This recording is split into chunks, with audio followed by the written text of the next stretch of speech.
As in times past, the United States serves a decisive role in settling major conflicts. Only 2 years ago, a dispute occurred in the area or theater of the Middle East between the countries of Iraq and Kuwait, which included Iraqi missile attacks against Israel. During this conflict, known as Operation Desert Storm, defense forces shot down a number of Iraqi Scud missiles. Since these missiles were launched from Iraq to attack sites within this Middle Eastern theater, they represent examples of theater missiles.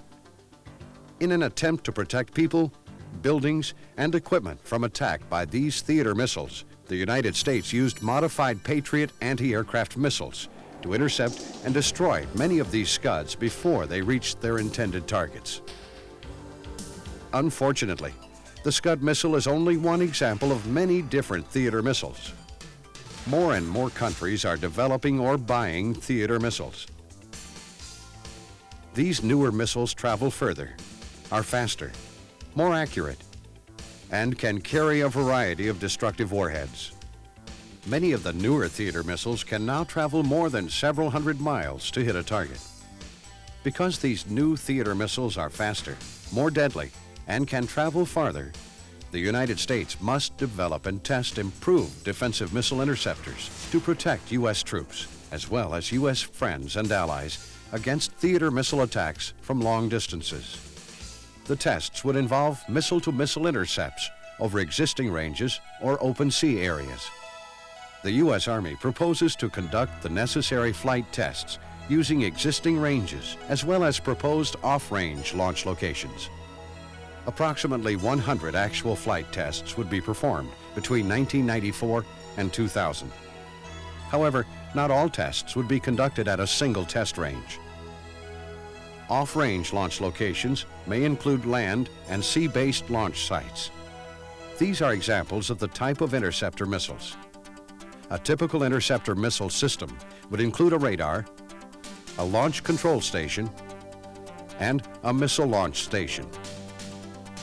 During testing, an interceptor missile would be launched for a planned intercept point over an existing range or open sea area. A realistic target for the interceptor would look like this, with a single-stage type booster, or like this, with a two-stage booster for longer flying distances. A land-based target missile system would consist of a fixed launch stand, a missile assembly building, a launch control station, a communication antenna, and multiple range safety radars.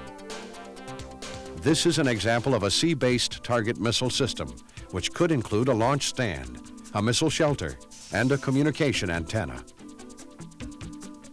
During a typical ground launch flight test, a truck carrying the target missile would back up to a launch platform.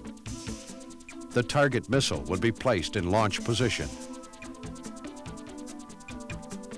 The missile carrier would leave the area. The target missile would then be launched. After initial launch, the target missile's first stage booster would separate and fall within a designated booster drop zone. Further along its flight path, the target missile's second stage booster and guidance module may separate from the target, depending on test requirements.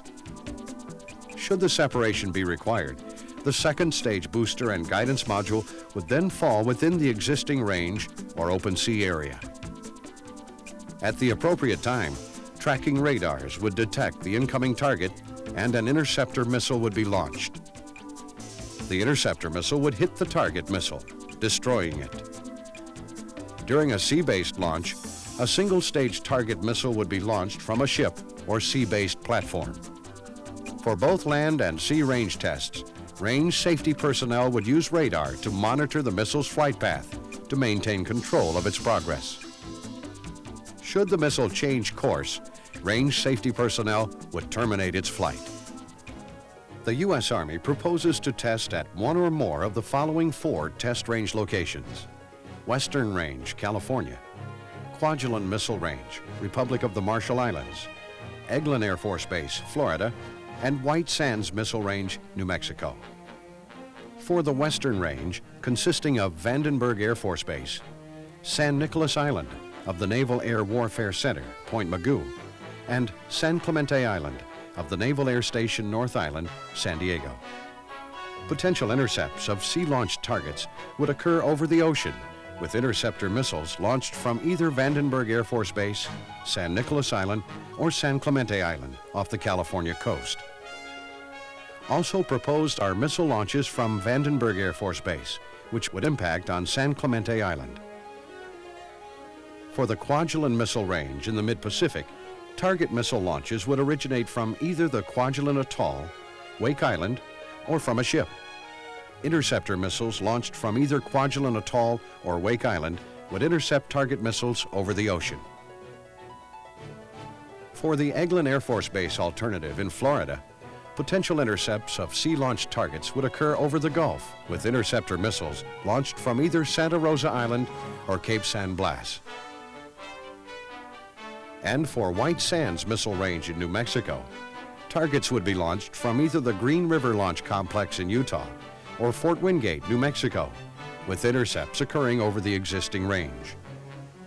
Interceptor missiles would originate from within either White Sands Missile Range, the Fort Bliss-McGregor Range, or from Fort Wingate in New Mexico. One or more of these sites may be chosen to serve as the extended test range area. However, no decision will be made until after an environmental impact study has been completed and reviewed. In summary then, the use of theater missiles by other nations has created a need for the United States to develop and test improved theater missile defense systems over extended ranges. These improved defensive missile systems would then provide protection to U.S. troops, friends, and allies against possible theater missile attacks.